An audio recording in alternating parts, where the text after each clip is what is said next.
The breathtaking scene of Lake Colaborosat, the only freshwater lake in central Kenya, located in Nyandarua County. This is 2019. Fast forward, this is 2022.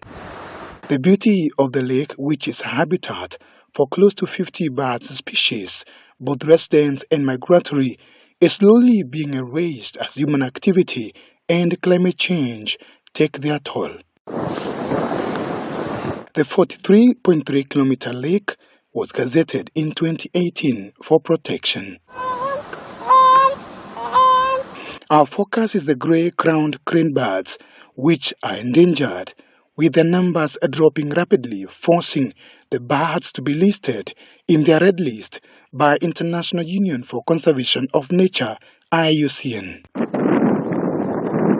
George Ndungu, an ornithologist and conservationist, has been involved in the conservation of gray-crowned cranes since 2015.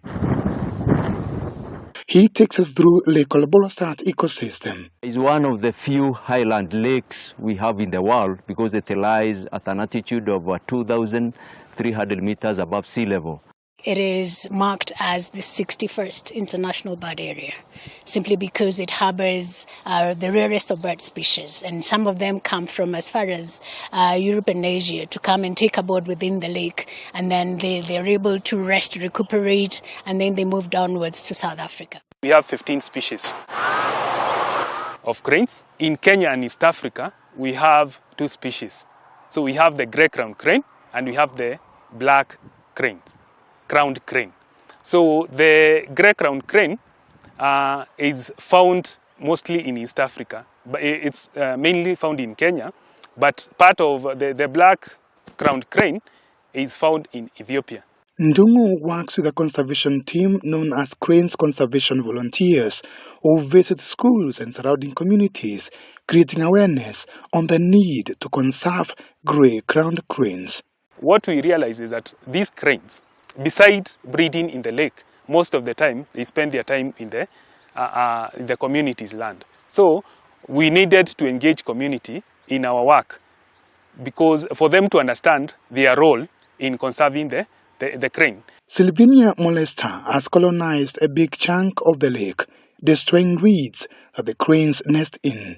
It replaces the native vegetation, that is the reeds that have been there.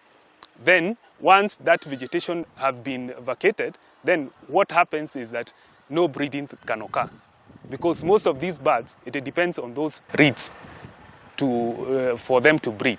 For the last 45 years, this species population has gone down with over 80%. And the only thing that we can give an answer, we can save this species is through reproduction. And because of the presence of Sylvinia molesta, the native vegetation, mainly the reeds, just disappeared because they were colonized by Sylvinia molesta, and in the last breeding season, we recorded 0. No chick was able to fetch out of more than 600 cranes that are resident here. Degradation of the catchment area was cited as one of the reasons the volume of water in the lake has gone down.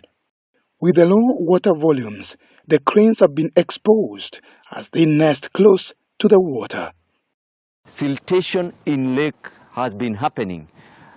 So what happens is that the water holding capacity of Lake Colaborosat have been going down. So when it rains, much of the water, instead of being retained in Lake Colaborosat, it just goes down all the way Thompson Falls, Laikipia County, Samburu, all the way to Rorian Swamp. We have been engaging community and stakeholders in different forums, telling them about the plight of the cranes. Hili ziwa kwa ndege liko na umuhimu sana, sababu ziwa Colaborosat inajulikana kwa wingi wa ndege, tofauti za ndege wengi ambao wanatoka hata nchi za nje, wanakuja wanazalia hapa, wanalelea watoto wao hapa. Tukirudi mambo ya wanyama, ziwa Colaborosat census ilifanyika 2018. Ziwa Colaborosat ni kama ilikuwa na hippo wengi sana na wanazalia pia pale. Isipokuwa na mambo na hippos, pia tuko na wanyama wengine pale kama samaki. ambao ni tegemeo na ni chakula kwa wananchi ambao wamezingira hiyo area. Sasa carbon dioxide imeleta madhara kwa sababu Ndungu and his team of conservationists have been able to reach out to more than 20 schools in Nyandarua and Laikipia counties in a bid to educate pupils on the importance of conservation. We have been working with the different stakeholders, especially from the government side and the local conservation groups and individuals.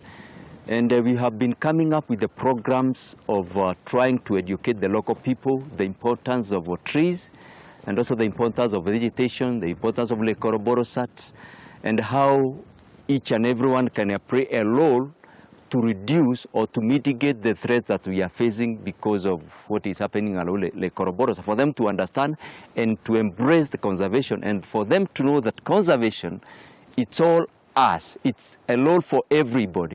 The team has also seen about 10,500 indigenous trees planted in the catchment areas between the year 2020 and 2021. We have been training people how to establish tree nursery, especially working on the indigenous trees, because essentially at the end we want to reforest the areas that used to be forest on the Satima Escarpment and other areas, Nodori Ridge.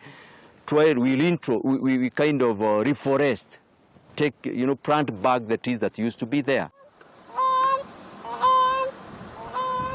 For a balanced ecosystem, conservation of these birds is very key, not only for tourism reasons, but also for posterity. Dan Kaburu, K24, the voice of nature in Nyandarua County.